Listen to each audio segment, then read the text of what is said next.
Good morning बच्चे। Hope आप सब बहुत खुश होंगे और आपने लास्ट की 2 क्लासेस भी जैसे समझ ली होंगी। लास्ट 2 क्लासों में हमने ये डिस्कशन किया था काफ़ी डिटेल में कि ऐसे ट्रिग्नोमेट्रिक इक्वेशंस जिनके अंदर साइन फंक्शन या फिर कोसेक फंक्शन या कॉस फंक्शन या फिर कॉस फंक्शन का reciprocal which is sec function, इनमें से कोई भी फंक्शन अगर किसी ट्रिग्नोमेट्रिक इक्वेशन के अंदर इन्वॉल्व होता है तो उनके जनरल सॉल्यूशन और प्रिंसिपल सॉल्यूशन कैसे हम लोग कैलकुलेट करते हैं, वो चीज़ें हमने बहुत डिटेल में विजुअलाइजेशन अपनी स्ट्रॉन्ग करते हुए काफ़ी डेप्थ में डिस्कस किया था। और आज हम डिस्कस करेंगे कि ऐसे ट्रिग्नोमेट्रिक इक्वेशंस जिनमें tan फंक्शन किसी वेरिएबल का, जैसे मान लो tan x है तो x यहाँ पे कोई वेरिएबल होगा, तो किसी अननोन एंगल्स का tan फंक्शन या फिर cot फंक्शन, इसकी अगर आपको वैल्यू दे रखी है, मतलब इसमें आपको कोई इक्वेशन दे रखी है, तो उसके प्रिंसिपल सॉल्यूशन और जनरल सॉल्यूशन हम कैसे सॉल्व करते हैं, कैसे उनको कैलकुलेट करते हैं। So let's start. तो मैं एक एग्जांपल से ही कुछ चीज़ें समझाऊंगा। जैसे सपोज करो अगर हमारे पास एक ट्रिग्नोमेट्रिक इक्वेशन लिखी हुई है और उसमें tan फंक्शन इन्वॉल्व है, जैसे लिखा हुआ है tan x इक्वल्स टू 1, क्या आपको बोला गया tan x जो है 1 है, और ये एक ट्रिग्नोमेट्रिक इक्वेशन है जिसमें tan x इन्वॉल्व है, x यहाँ पे अननोन है, और आपको बोला गया इस क्वेश्चन में कि find principal solutions and general solutions of given trigonometric equation. ये ट्रिग्नोमेट्रिक इक्वेशन है, इसके प्रिंसिपल सॉल्यूशन और जनरल सॉल्यूशन निकालो, ये हमारा प्रॉब्लम है। तो बिल्कुल फंडामेंटल तरीके से हम सोचेंगे कि जो हमने अभी तक 10th क्लास के आधार से ये स्टैंडर्ड एंगल्स पढ़े हैं, तो उनमें tan x equals to 1, tan of some angle, किसी एंगल के tan की वैल्यू 1 कब होती है, तो आपको एकदम क्लिक करना चाहिए कि ये तब होता है जब tan x जो है उस x की वैल्यू, उस एंगल की वैल्यू 45 डिग्री हो जाए। तो हम बोलेंगे यहाँ पे वी नो tan 45 डिग्री जो है होता है 1 के ना। और जैसे मैंने आपको पहले 2 लेक्चर में भी बताया कि केवल इकलौता एंगल ही नहीं होता, जैसे 45 डिग्री के ऊपर 1 आ रहा है, तो ऐसा इसका मतलब ये नहीं कि एक ही एंगल है, क्योंकि tan x जो है वो भी पीरियोडिक फंक्शन है, ठीक है, वो भी 180 डिग्री के बाद या फिर आप बोलो पाई रेडियंस के बाद अपने आप को रिपीट करेगा। तो जो फंक्शन अपने आप को रिपीट करेगा, मतलब कुछ एंगल के बाद वो बार बार आएगा, वो वन वैल्यू कई बार आएगी,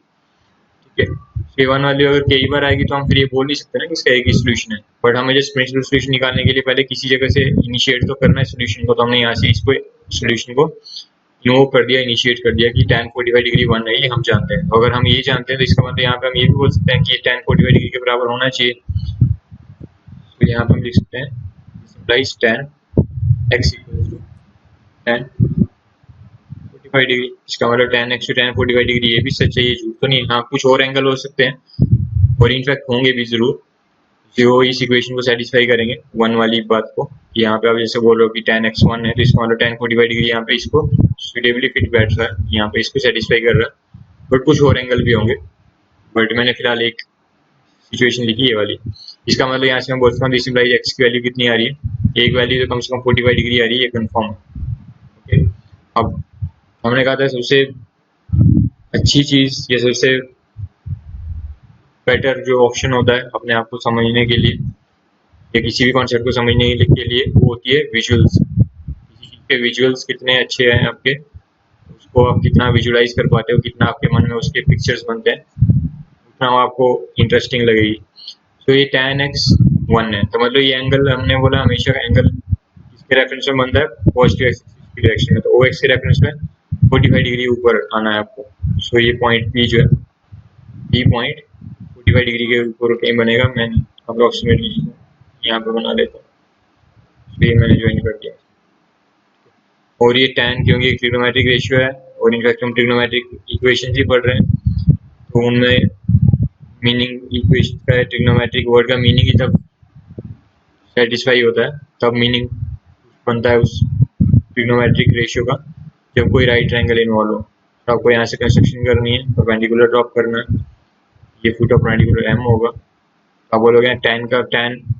45 डिग्री का मीनिंग 1 होने का मतलब क्या है, परपेंडिकुलर भी 1 हो, बेस भी 1 हो, क्योंकि tan का मतलब होता है परपेंडिकुलर अपॉन बेस परपेंडिकुलर 1, तो बेस भी 1 होगा। अब हम बोल रहे हैं कि ये तो स्टैंडर्ड तरीके से हमने प्रिंसिपल वैल्यू एक प्रिंसिपल सोल्यूशन लिखा इसका, और मैंने कहा था कि प्रिंसिपल सोल्यूशन भी आप एक निकालो, उसके बाद एक जनरल इक्वेशन जनरल कंडीशन हम याद करेंगे, इस डायग्राम से हम समझेंगे कैसे बनती है tan x के लिए वो। अब कहाँ जाकर के किस वाले एंगल पे दोबारा से tan ऑफ x मतलब किसी और x एंगल के लिए किसी और x वैल्यू के लिए tan की वैल्यू 1 आएगी, तो वो कब होगा? देखो आफ्टर स्कूल टू कॉलेज, ये वाली कंडीशन से ही सोचो। आफ्टर टू कॉलेज, आफ्टर का ए मतलब all trigonometric ratios are positive, यहाँ केवल sine of x is positive, और ऑफ कोर्स अगर साइन एक्स पॉजिटिव होगा तो इसका रेसिप्रोकल जो है कॉसेक एक्स वो भी पॉजिटिव होगा। यहाँ tan x पॉजिटिव है मतलब ऑफ कोर्स इसका cot ऑफ x जो होगा वो भी पॉजिटिव होगा, बट ये मतलब tan के लिए ना, tan x पॉजिटिव और इसका मतलब cot x भी पॉजिटिव। ऐसे करते हैं इसको, college means cos x positive या फिर इसका रेसिप्रोकल sec x वो भी पॉजिटिव। बट हम अभी tan x वाली ट्रिग्नोमेट्रिक इक्वेशंस को स्टडी कर रहे हैं, तो इसका मतलब क्या हो गया, हमारा पहला जो x की वैल्यू आ रही है जो बिल्कुल एग्जैक्ट है 45 डिग्री,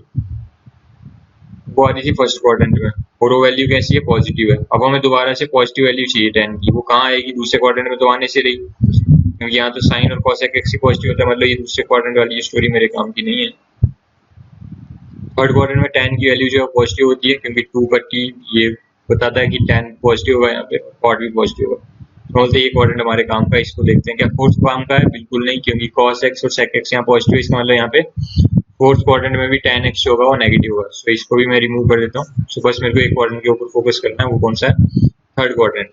ये थर्ड क्वाड्रेंट। और हम बोलते हैं कि ये घड़ी की सुई की तरह बिहेव करता है ओपी लाइन, और ये ऐसे ही सर्कुलेट करेगा, ऐसे ही रोटेट करेगा, तो ये नीडल घूमते घूमते आएगी थर्ड क्वाड्रेंट में कहीं, और आपको जो ओपी लाइन है इसको पीछे भी एक्सटेंड कर देना, इसको पीछे भी आप बढ़ा दो, और इस सर्कल को आप आने दोगे ऐसे ऐसे गोल, तो ये पी एंड है, इस नीडल का जो पी पॉइंट है ये कहीं मीट करेगा इस लाइन को जो ओपी पीछे एक्सटेंड कर रहे हो, और ये पीछे पी डैश पे मीट कर जाएगा। ये मैं आपको बता रहा हूँ कि कैसे उस पॉइंट तक पहुंचना है जहाँ पे दोबारा से एक ऐसी ट्राइंगल जनरेट होगी जो कि एक tan x की वैल्यू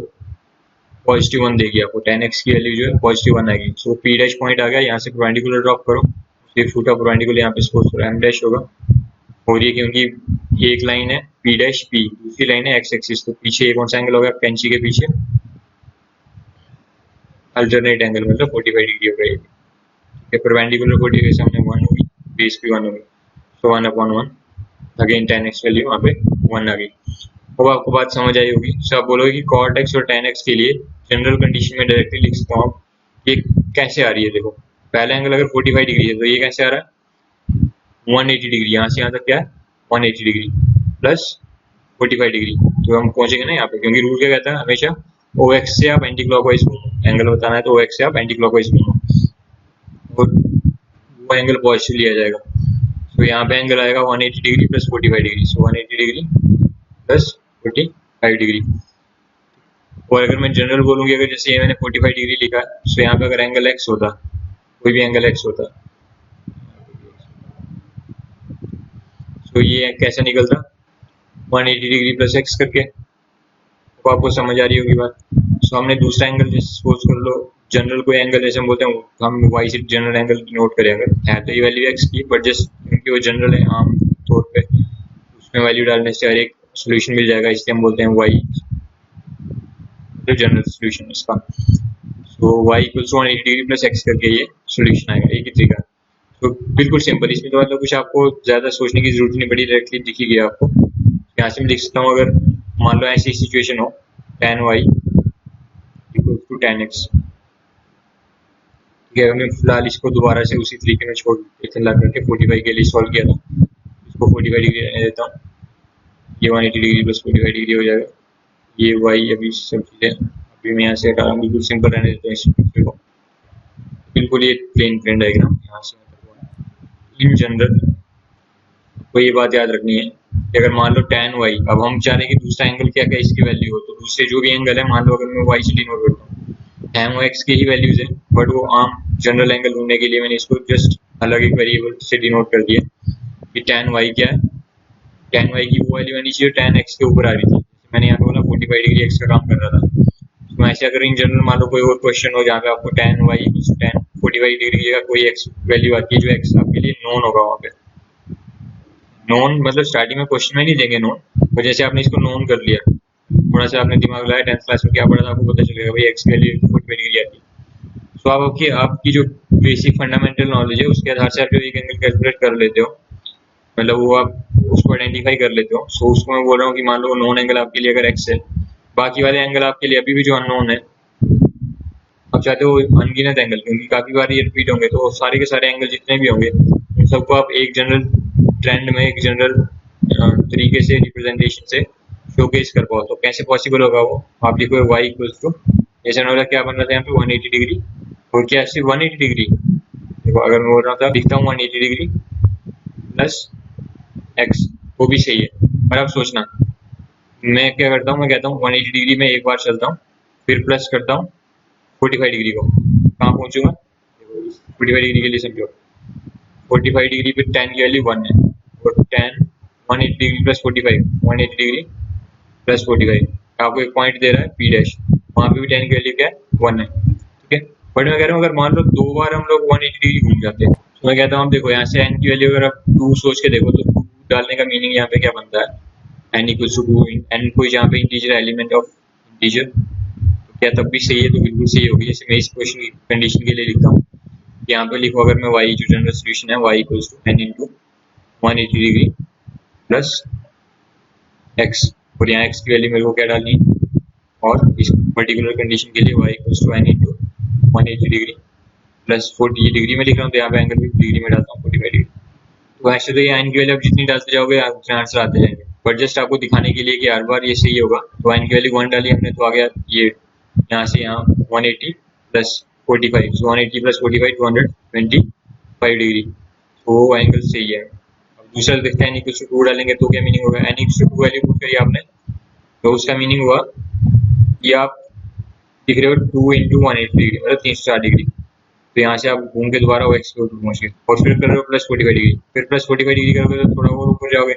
पर्टिकुलर घड़ी की जो सुई है वो जब इतना घूम लेगी, एक चक्कर वो x से चली, दोबारा वो x से पहुंची, 360 घूम लिया, 360 डिग्री चलने के बाद फिर 45 डिग्री चलेगी ऊपर, दोबारा नीडल कहाँ पहुंचेगी P पे, P से परपेंडिकुलर बनेगा, क्या आएगा M, और सेम वही ट्रायंगल और सेम वही tan की वैल्यू, ठीक है। तो ये प्लस 45 डिग्री करोगे तो भी आप P पे आ जाओगे। मान लो मैं कोई कहे कि नहीं 2 नहीं 3 डाल के देखो, 3 से भी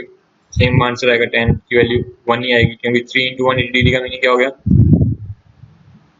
आपने 2 इंटू 180 डिग्री मतलब एक वो x से चले वो x पे पहुंचे, 3 इंटू 180 डिग्री देखो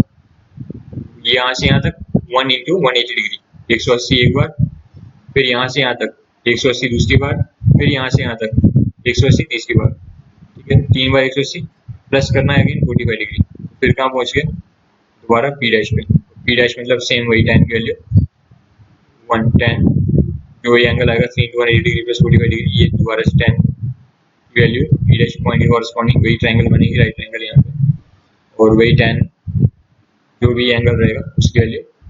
1 आएगी। तो आपको समझ आया, tan x के लिए जनरल सोल्यूशन लिखने का इक्वेशन होता है, रिप्रेजेंटेशन है, वो क्या रहता है y equals to n into 180 degree plus x, या फिर अगर रेडियन में लिखना हो यहाँ पे डिग्री में लिखना है x डिग्री, ठीक है, और अगर किसी को रेडियन में याद रखना है तो y equals to n into pi, क्योंकि 180 डिग्री मतलब पाई रेडियन प्लस x, ये x इसमें आएगा रेडियन, क्योंकि ये पाई के यूनिट क्या होते हैं रेडियन। अगर इस क्वेश्चन को भी मैंने आंसर को कन्वर्ट करना हो मान लो रेडियन में, तो कैसे लिखूंगा, यहाँ पे जनरल सोल्यूशन के लिए खैर इनफैक्ट जनरल सोल्यूशन यहाँ पे 45 डिग्री अकेला नहीं है, और भी होंगे, जैसे आप n की वैल्यू 1 डालो तो क्या लिखोगे 4 n equals to 1,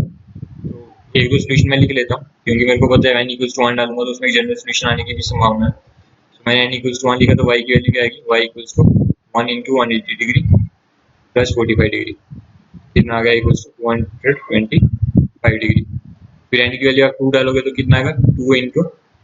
y equals to 2 into 180 degree plus 45 degree. 2 into 180 मतलब 360 डिग्री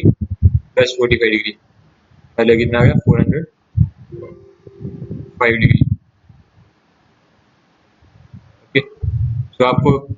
अब याद होगा हमने लिखा था फॉर प्रिंसिपल सॉल्यूशन, किसी अगर एंगल को किसी ट्रिग्नोमेट्रिक इक्वेशन के, यहाँ पे ट्रिग्नोमेट्रिक इक्वेशन ये दे रखी है, अगर इसमें x को प्रिंसिपल सॉल्यूशन बनना है तो उसको किस रेंज में आना पड़ेगा, x should be greater than 0 degree, x को 0 डिग्री से बड़ा होना पड़ेगा या फिर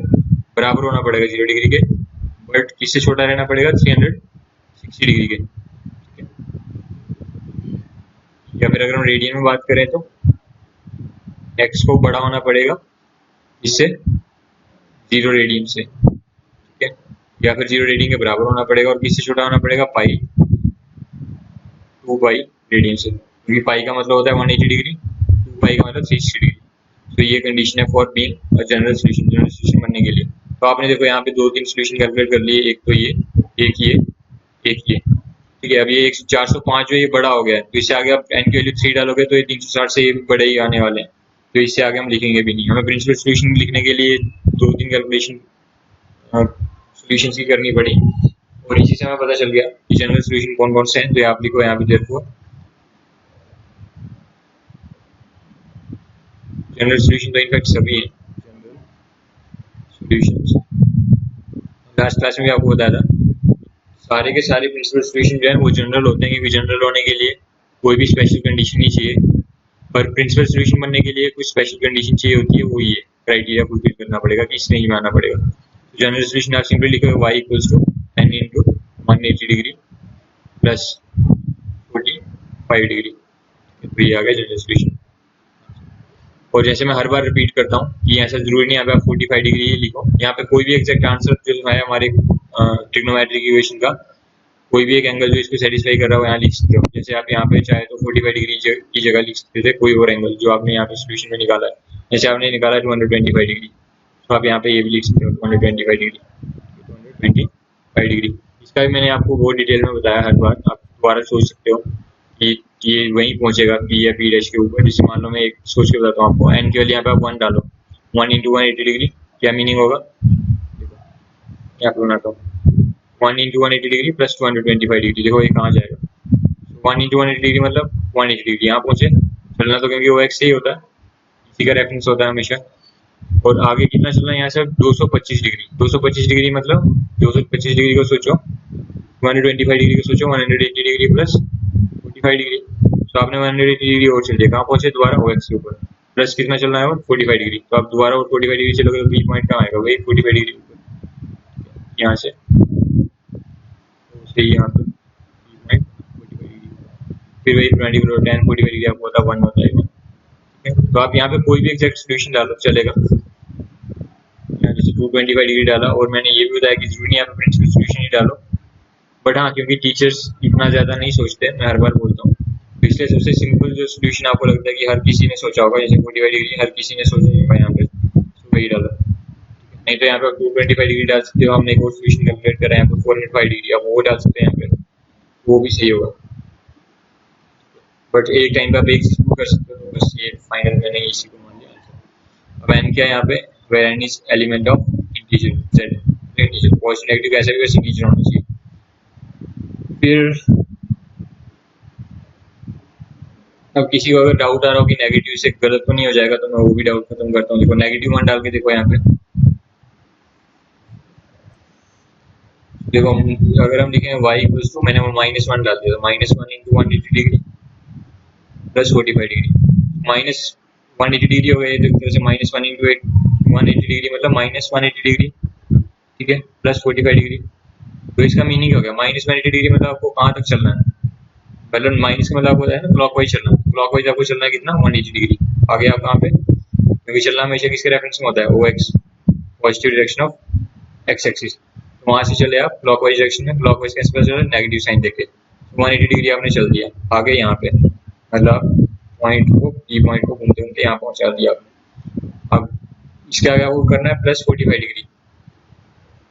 इसके आगे प्लस 45 डिग्री से चलेगा मतलब क्या है, प्लस का मतलब कैसे चलो एंटी क्लॉकवाइज चलो, क्योंकि प्लस क्या कमांड देता है एंटी क्लॉकवाइज चलने की, तो इसके बाद आपको चलना है 45 डिग्री एंटी क्लॉकवाइज। तो इसके आगे चलो 45 डिग्री एंटी क्लॉकवाइज इस डायरेक्शन में। 45 डिग्री चलोगे तो ये पॉइंट कहाँ आएगा, ये पी डैश पॉइंट वही आ गया 45 डिग्री पे। और ये फिर टेन की वैल्यू होगी ये 1 10, यहाँ पे एम डैश परपेंडिकुलर।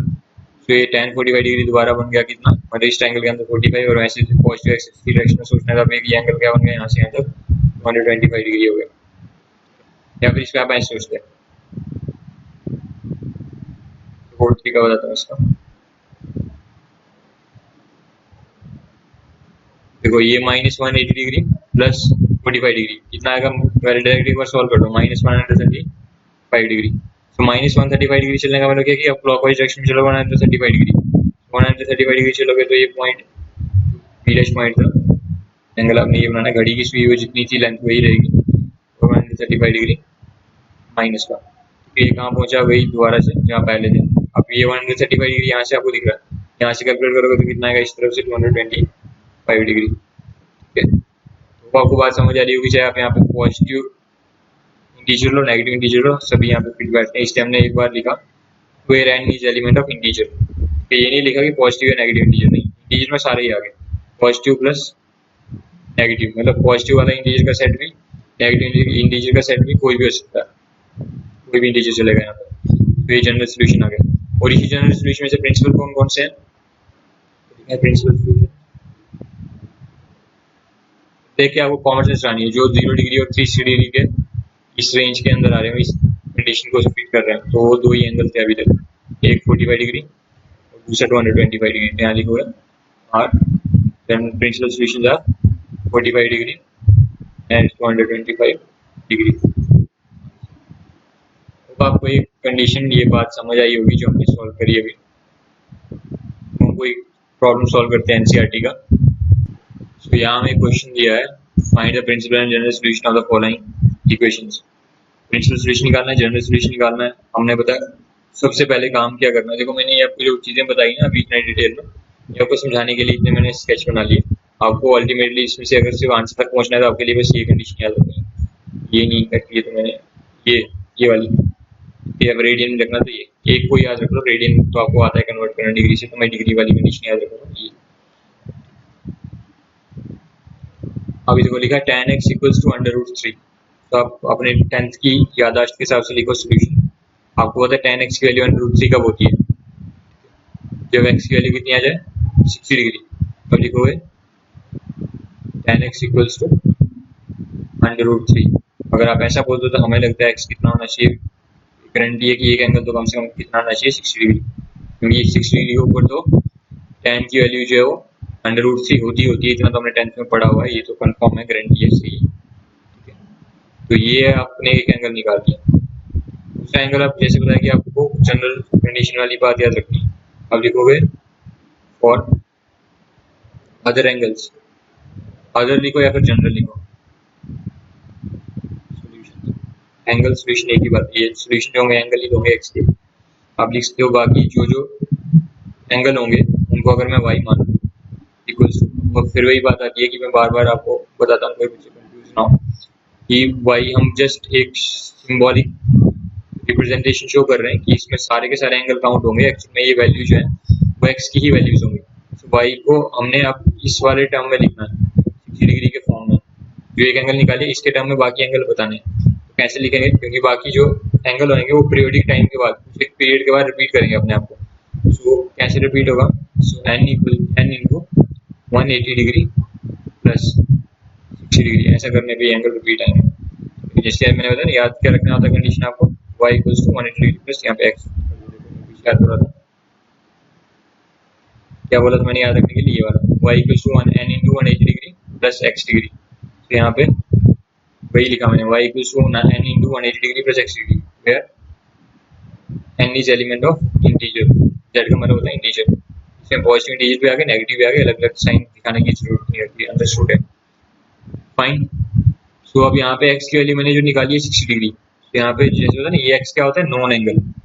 जो आपने अपने यादाश्त से या अपने टैलेंट से अपनी समझ से पता कर लिया। और y क्या है, जो अभी भी स्टिल अननोन है, स्टिल अननोन एंगल्स,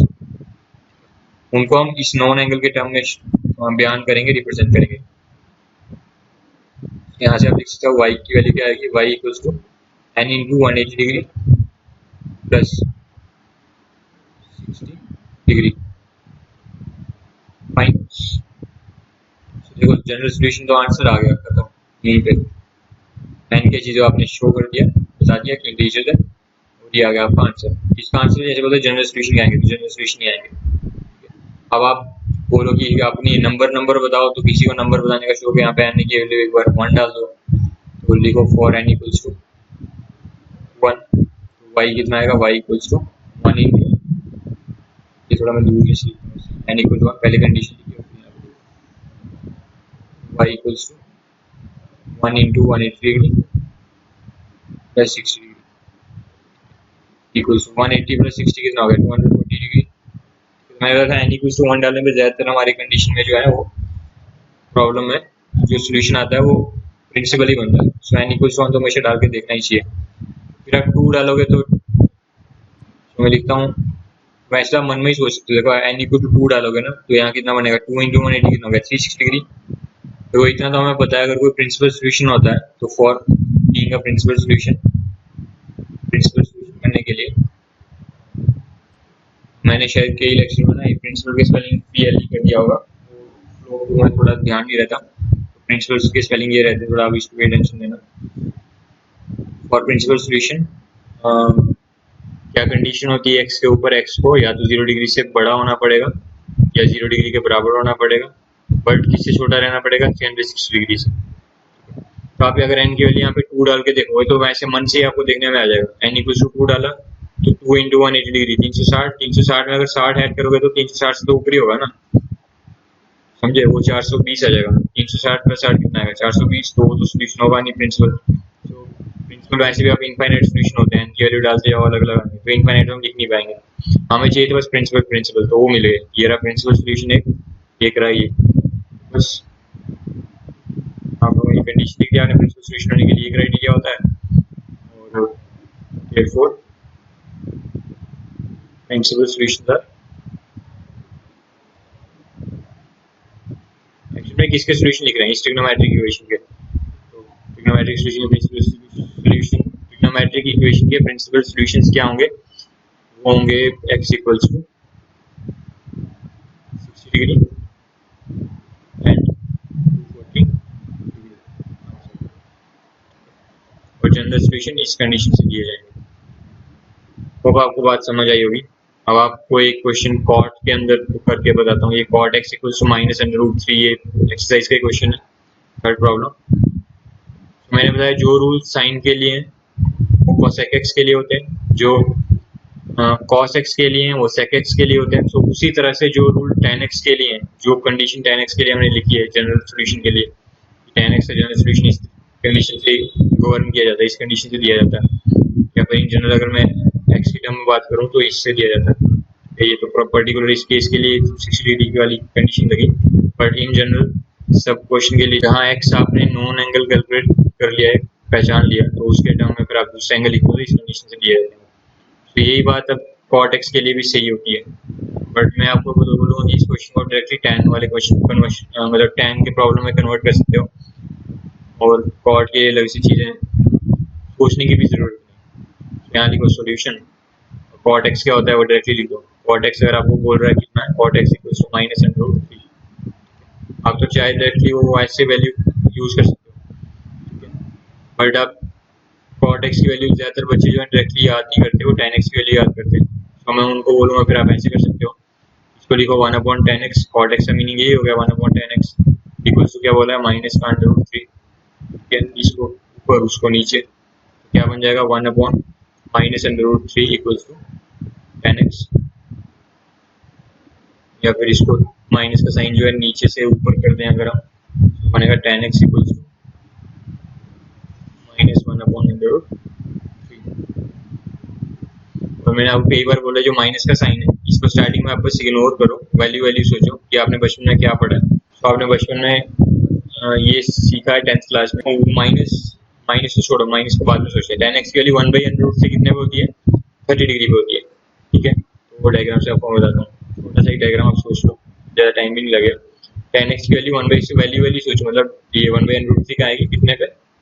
30 डिग्री पे। सो अप्रोक्सीमेटली मान लो 30 डिग्री यहाँ पे, ये पी पॉइंट यहाँ पे। अब आपको माइनस भी चाहिए, तो आफ्टर स्कूल टू कॉलेज वाली बात, एक सेकंड में मन में सोचोगे आंसर पता चल जाएगा। आफ्टर यहाँ पे 10 पॉजिटिव है, आपको नेगेटिव चाहिए, दूसरे में 10 कैसा होता है, नेगेटिव, क्योंकि यहाँ पे स्कूल मतलब साइन पॉजिटिव होता है,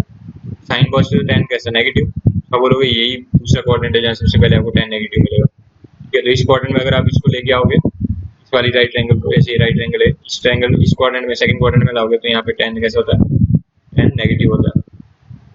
क्यों 10 नेगेटिव होता है, क्योंकि यहाँ पे सिर्फ केवल साइन एक्स पॉजिटिव होता है, या फिर उसका रेसिप्रोकल कॉस एक्स वो पॉजिटिव होता है, तो इसका मतलब tan x यहाँ पे नेगेटिव आएगा। और बोलोगे सर यहाँ पे फोर्थ क्वाड्रेंट में भी तो ऐसा ही होता है, cos x पॉजिटिव होता है,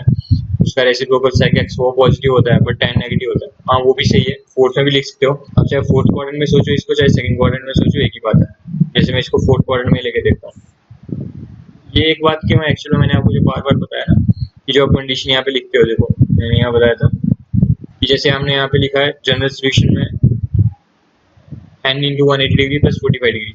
तो इसके 45 डिग्री के आप कोई और एंगल भी लिख सकते हो, बस उसका सोल्यूशन एग्जैक्ट होना चाहिए। जैसे यहाँ पे बोला 225 डिग्री लिख सकते हो, तो उसी तरह से आप इस क्वेश्चन को करते टाइम, चाहे सेकंड क्वाड्रेंट में से इस एंगल को उठाओ नेगेटिव वाले को, चाहे फोर्थ में से उठाओ, ठीक है। तो फोर्थ में नेगेटिव एंगल आपको चाहिए तो कैसे बनेगा, जैसे इसकी मिरर इमेज लेनी है, पहले इस OX को आप शीशा मान लो, मिरर मान लो, वो है पॉइंट यहाँ पे, तो इसका मिरर इमेज कैसा बनेगा,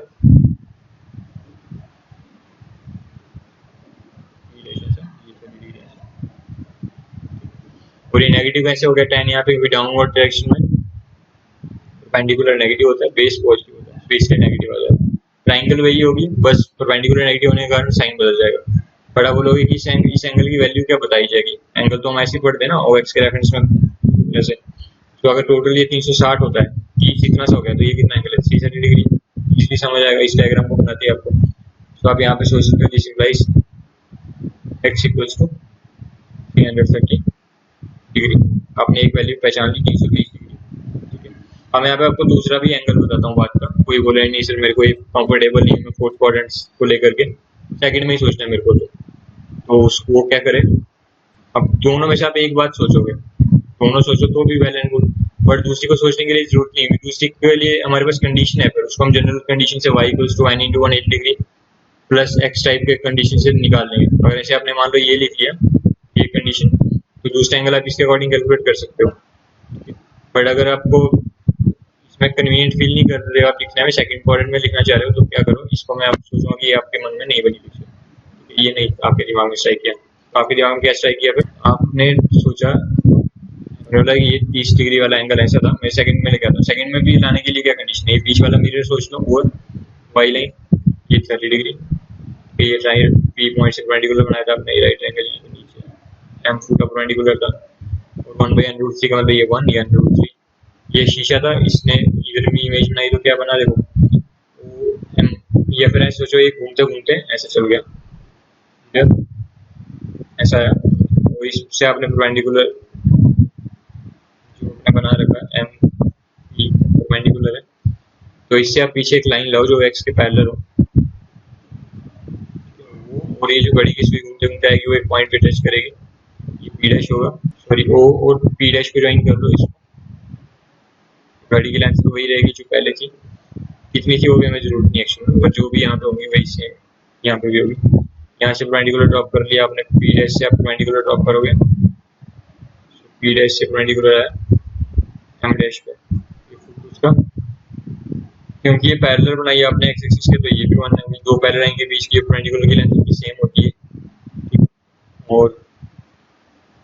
बाकी सिमेट्री अकॉर्डिंग n√3 तो ये भी n√3, नहीं तब ये सोचो कि ये शीशा था, OY मिरर था, इसमें आपने इस ट्रायंगल की इमेज ली इधर, तो ये क्योंकि लेंथ जो बेस की लेंथ है ये नेगेटिव एक्स डायरेक्शन में आ रही है, इसलिए नेगेटिव -√3 की जाएगी, उसके कारण ये tan जो है यहाँ पे नेगेटिव कहलाएगा। अब जो भी रूल एंगल मेजरमेंट करने के लिए है हमारे पास ट्रिग्नोमेट्रिक इक्वेशन में, वो ये कहते हैं कि OX के रेफरेंस में एंगल मेजर करो और हमेशा क्लॉकवाइज करो, कितना एंगल हो गया ये यहाँ से यहाँ तक, देखो ये सूत्र के कारण ये मिरर इमेज बनाई तो ये एंगल भी कितना होगा 30 डिग्री, तो ये टोटली 180 होता है यहाँ से यहाँ तक, तो ये एंगल कितना आ गया बीच का, तो ये आ गया 180 minus 30 degree, 180 degree minus 30 degree, या फिर बोल दो 150 डिग्री, ठीक है। तो आप चाहे तो ये वन एक्स इक्वल टू यहाँ पे लिख सकते हो आपने, मतलब अगर ये नहीं सोचा तो मतलब इसका ये हुआ कि आपने ये भी नहीं सोचा, ठीक है। और आपने ना ये सोचा ना ये सोचा, आपने बस ये सोचा सेकंड क्वाड्रेंट की कंडीशन, तो इसका मतलब फिर आपने क्या सोचा होगा, एक्स की वैल्यू कितनी लाई होगी आपने 150 डिग्री। तो आपको यहाँ तक बात समझ आई होगी। तो आपने एक एंगल निकाल लिया, उसकी टर्म आप दूसरे एंगल भी निकाल सकते हो। तो मैं इसे एक्स इक्वल्स टू 150 डिग्री के टर्म में लिखता हूँ, तो लिखा जाएगा y equals to n into 180 degree plus हम लोग वाई इक्वल्स टू एन की वैल्यू कोई भी इंटीजर हो सकती है, एन इंटू 180 डिग्री, और एक्स क्या होता है कोई नॉन एंगल जो आपने कैलकुलेट, तो अगर आपने 150 डिग्री कैलकुलेट कर लिया तो आपने को 150, और आपने अगर 330 कैलकुलेट कर लिया तो आपने को 330 डिग्री करनी पड़ेगा उससे। यहाँ पे लिखता हूँ प्लस 150 डिग्री मान लो आपने कैलकुलेट कर रखा है। अगर आपने ये निकाला है तो फिर आप लिखोगे ये आंसर हो गया जनरल सोल्यूशन के लिए। प्रिंसिपल चाहिए आपको, तो प्रिंसिपल के लिए आप क्या करो, एन की वैल्यू 1 डाल दो, n equals to 1, y equals to 1 into, एक तो प्रिंसिपल आपने सोल्यूशन ये 150 डिग्री निकाल ही रखा, एक और होगा वो कैसे आएगा 1 इंटू 180 डिग्री प्लस 180 डिग्री और 150 डिग्री दोनों ऐड करोगे तो आएगा 330 डिग्री। फिर आप अगर करना चाहो तो आपकी इच्छा है, एन इक्वल्स टू डाल के देखो, ये y equals to 2 into 180 degree 360 तो यही होगा, प्लस 150 और कर दोगे तो बड़ा ही होगा वो 360 डिग्री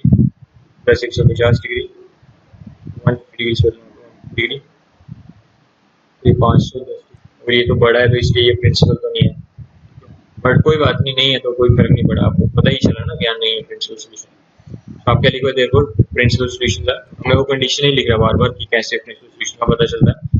ये कंडीशन है 0 डिग्री से बड़े एंगल एक्स ग्रेटर देन और equals to 0 degree but less than 360 degree. इस कंडीशन के अकॉर्डिंग हमने ये पहचाना कि प्रिंसिपल सोल्यूशन आर एक 150 डिग्री, ये जैसे ये निकाला और 150 डिग्री, एंड दूसरा क्या है ये 330 डिग्री जनरल सोल्यूशन के लिए। अब कोई बच्चा सोच रहा हो कि अगर सर मान लो मैंने फोर्थ क्वाड्रेंट से 330 डिग्री उठा लिया होता तो फिर मैं 150 डिग्री कैसे निकालता, तो वो भी कंडीशन है। देखो अगर आप छोटा प्रिंसिपल, जैसे छोटे एंगल में रहने से बेनिफिट क्या होता है, जैसे आप छोटा एंगल लेते हो सेकंड क्वाड्रेंट का, तो उससे आपके लिए फिर जो दूसरा प्रिंसिपल सोल्यूशन होगा, जैसे पहला प्रिंसिपल सोल्यूशन आपने 150 डिग्री निकाल लिया और आपको पता कि अगला प्रिंसिपल सोल्यूशन जो है वो फोर्थ क्वाड्रेंट में जाएगा और घूमने का स्टाइल ये कि आपको इधर से इधर घूमना है, वो वैल्यू बड़ी होगी, ठीक है। तो छोटे में रहना थोड़ा बेनिफिशियल होता है, 150 लोगे उससे आपको बड़े की तरफ जाना इजी रहेगा। आप एन इक्वल्स 1 डाल दोगे यहाँ पे, जैसे मैंने एन इक्वल्स 1 डाला, एन इक्वल्स 1 डालने में आपको बड़ा एंगल मिलेगा, क्योंकि आपने पहले छोटा लिखा था, छोटे को आपने कंडीशन में डाला तो बड़ा भी मिल गया। आप बड़ा एंगल लिखने के बाद और फिर छोटा नहीं निकाल सकते थोड़ा ट्रिकी हो जाएगा, क्योंकि आपको फिर बड़े से छोटे की तरफ जाना तो आपको एन की वैल्यू वहाँ पे -1 डालनी पड़ेगी, प्रैक्टिस से आपको पता चलेगा। यहाँ पे अगर मैं लिखता हूँ, यहाँ पे अगर मान लो 330 डालता हूँ, मैंने अगर फोर्थ क्वाड्रेंट का कैलकुलेट किया होता तो मैंने ये जनरल सोल्यूशन लिखा होता y equals to n into 180 degree plus 330 degree. तो फिर आप बोलते एक और प्रिंसिपल सोल्यूशन था 150 डिग्री, हमें वो मिस कर जाते, नहीं करते तब भी आपको वो आफ्टर स्कूल टू कॉलेज ना उस कंडीशन से ये तो पता रहता कि नेगेटिव साइन जो है सेकंड क्वाड्रेंट में भी होगा, तो सेकंड में जो एंगल होगा वो जाहिर सी बात है फोर्थ क्वाड्रेंट के एंगल से सेकंड क्वाड्रेंट का एंगल जो है छोटा ही होगा, क्योंकि आपको एंटी क्लॉकवाइज घूमना है, तो एंटी क्लॉकवाइज घूमते रहे और सेकंड क्वाड्रेंट तक ही घूमना है, छोटा एंगल घूमना है, फोर्थ क्वाड्रेंट तक चले गए तो बड़ा एंगल घूमना है, छोटा एंगल आपका बाकी अभी निकालना, तो छोटा कैसे आएगा जब आप कुछ माइनस करोगे उस बड़े एंगल में से, जैसे कि यहाँ पे ये बड़ा एंगल आपने 330 डिग्री लिखा हुआ है, 330 डिग्री से माइनस करना है, माइनस कैसे करोगे, ये जब ये जो वैल्यू है एन की इसको नेगेटिव डालोगे, उसमें लिखता हूँ एन इक्वल्स टू -1 और एन इक्वल्स टू -1, समझ आ रहा है कैसे टच करेगा आपको, ये बड़ा एंगल है फोर्थ क्वाड्रेंट का, छोटे एंगल की तरफ जाना है तो ये माइनस करना पड़ेगा, कब होगा माइनस, जब यहाँ पे माइनस का साइन आएगा, कैसे आएगा माइनस का साइन, आप एन की वैल्यू -1 डालोगे, -2 भी डाल सकते हो, करके देखते रहो, और -1 डालने से अपनी वैल्यू आ जाएगी, क्या आ जाएगा y equals to -1 into 180 degree plus 330 degree, 330 degree में से -180 डिग्री करा, ये -180 डिग्री प्लस 330 डिग्री, ये आएगा 150 डिग्री। तो आ गया प्रिंसिपल सोल्यूशन फिर से, आपको बोलेगा नहीं -2 डालने पे तो नहीं पूछा जाएगा, तो कॉमन सेंस से नहीं आएगा, क्योंकि देखो n इक्वल्स टू -2 डालो तो y इक्वल्स आएगा -2 इंटू 180 डिग्री, ठीक है, प्लस 330 डिग्री, अब कितना होगा -360 डिग्री प्लस 330 डिग्री, कितना आ गया -30 डिग्री। और आपको बताया कि जो प्रिंसिपल सोल्यूशन होते हैं कभी भी नेगेटिव होते ही नहीं है, क्योंकि उनकी वैल्यू जो 0 से बड़ी होगी तो पॉजिटिव होगी ना, या फिर 0 के बराबर होगी। तो ये 0 ना, ये 0 है ना 0 से बड़ी है। 30 डिग्री से तो 30 डिग्री की तो बात ही नहीं कर रहे ना, पहले तो उसको पॉजिटिव होना पड़ेगा प्रिंसिपल के लिए, या फिर 0 होना पड़ेगा। मतलब नॉन नेगेटिव वैल्यू ही प्रिंसिपल सोल्यूशन होती है, नॉन नेगेटिव ही होनी चाहिए। तो ये तो नेगेटिव होगी, ये नहीं आई। तो इस तरह से आपको फिर चीजें समझ आ सकती। तो मेन पेपर के हिसाब से आप सोचोगे तो इतना मैंने आपको इलेबोरेट जो डिस्कशन किया, ये डरने की जरूरत नहीं है। एग्जाम में आपको बस कहाँ से कहाँ तक लिखना है,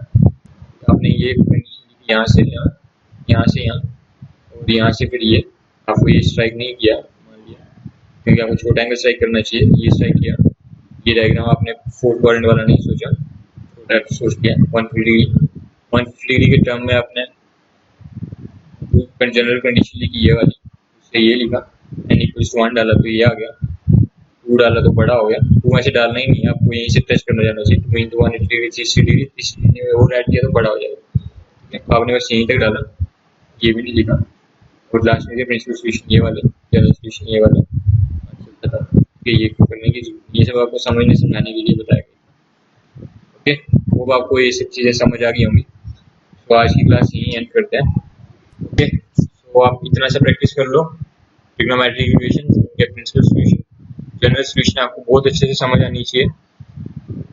thank you, god bless you all, have a great day, bye.